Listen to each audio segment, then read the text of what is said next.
ఓం శాంతి. జై శ్రీరామ్. మనం మనకు తెలిసిన వారికి మనం ఎప్పుడు కూడా రామరాజ్యం కావాలి రామరాజ్యం కావాలి అని కోరుకునేవాళ్ళం. అందువల్ల మనం ఎప్పుడంటే జై శ్రీరామ్ అనుకున్నాం. రామరాజ్యం కావాలనుకున్నప్పుడు ఏమంటే రామంలో ఎన్నో దివ్యగుణాలు ఉన్నాయి. ఒకటే మాట, ఒకటే బాణం. ఏదైనా మాట ఇచ్చామంటే మాట మీద నిలబడాలి.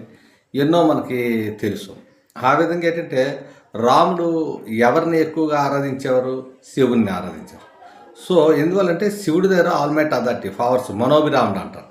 ఆయన దగ్గర మొత్తం శక్తులు, సర్వశక్తులు, సర్వ ఖజానాలు అన్నీ ఉన్నాయి కనుక అతన్ని ఆరాధించి, అందుకే శివధనుసు అని అంటారు కదా. శివధనుసు అంటేటప్పుడు అతని మనసు అనమాట. సో ఆ విధంగా ఏటైనప్పుడు మరి రావణాసుడు కూడా అతన్నే ఆరాధించాడు, అంతా తీసుకున్నాడు. ఈ ఎన్ని శక్తులు తీసుకున్నప్పటికీ రావణాసుడు చాలా అంటే ఇతను శాంతియుతంగా నిస్వార్థంతో ఎక్కువ కోరికలు లేకుండా నిర్మలంగా ప్రజలు బాగుండాలి, అందరూ సంతోషంగా ఆనందంగా ఉండాలని రాముడు మాట. ఇతను అలా కాదనమాట. మొత్తం అన్ని శక్తులు నా దగ్గర ఉండాలి, నన్ను జయించే వాళ్ళు ఇంకెవరు ఉండకూడదు అనేగనమాట. రాముడు అన్నిటికీ త్యాగమై రెడీగా ఉన్నాడు. అతను త్యాగానికి లేడు. అంటే స్వార్థంగా ఉన్న వాళ్ళని త్యాగం వదలరు. ఆ సీట్ని పట్టుకొని ఉంటారన్నమాట. సీట్ కోసమే కదా ఇప్పుడు ఏమైనా అలాగ ఉంటారు. అటువంటి విధంగా రాముడు అంటే మనకు ఇప్పుడు ఏంటంటే రామరాజ్యం కావాలి.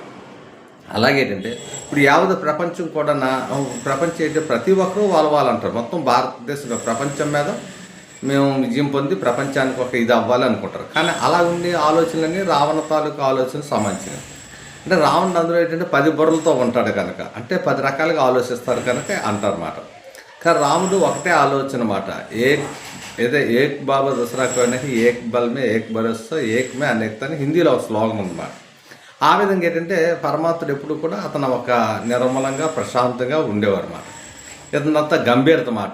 మనకు చూసారా, ధనుసు ఎత్తినప్పుడు కూడా గట్టిగా ఆహా అని ధ్వనితో అర్జున్గా అరుచుకొని వస్తాడనమాట. ఆ విల్ని సీతాదేవిని తీసుకెళ్ళిపోయినప్పుడు అంత ధ్వనితో వస్తారన్నమాట. ఈ విధంగా ఏంటంటే మనం అంటే ఇక్కడ మొత్తం అందరూ ఇప్పుడు ముస్లిమ్స్ ఉన్నారు, క్రిస్టియన్స్ ఉన్నారు, జైన్ మతస్థులు ఉన్నారు, తర్వాత ఏంటంటే సిక్కులు ఉన్నారు, మరి ఎంతమంది ఉన్నారు అంటే 10 రకాలుగా ఎంతమంది ఉన్నారు. మరి ఎంతమందిలో మనం ఎవరిని ఆరాధించాలి, ఎవరిని కొలవాలి, ఏది చేయాలి, మనలో మనకు ఒక మైండ్ కన్ఫ్యూజ్ అయ్యి ఏది నమ్మాలో ఏది నమ్మకూడదో, దేవుడు ఉన్నాడో తెలియదు, లేడో తెలియదు, ఇలా సంశయాలు మాట. సంశయం నిత్యం రావట్లేదు. ఇక్కడ పరమాత్ముడు ఏం చెప్తారంటే నిత్య బుద్ధి విజయంతి సంశయ బుద్ధి వెనసంతి అంటారు.